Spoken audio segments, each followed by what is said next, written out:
So under the federal law, there is a Stored Communications Act and a prohibition on hacking into stored communication. And likewise, there is a Texas state remedy regarding hacking into stored electronic communications. And these are basically the communications that you keep in your email or in other third-party accounts.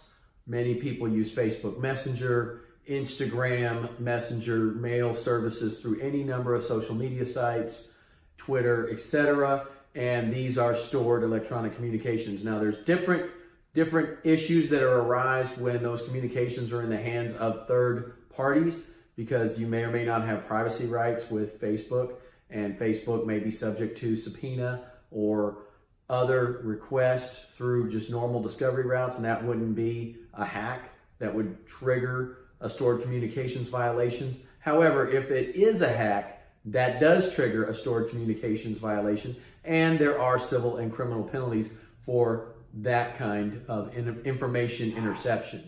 But just like there are criminal penalties for violating the Wiretap Act, there are criminal penalties for violating the Stored Communications Act. And stored communications has a very specific definition, but essentially that's talking about emails and other electronically stored communications.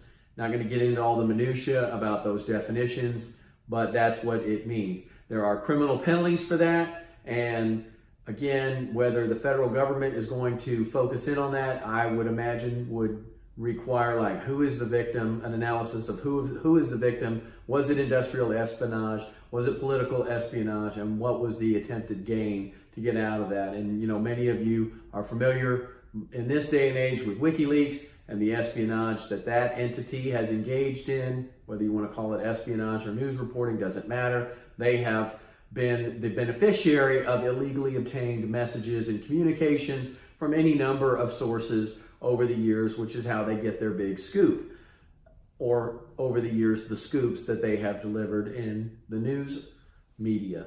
That being said, there are very harsh penalties under the federal law regarding violating the Stored Communications Act, and those penalties are mandatory, and they do, like I was discussing with the state wiretap, non-discretionary.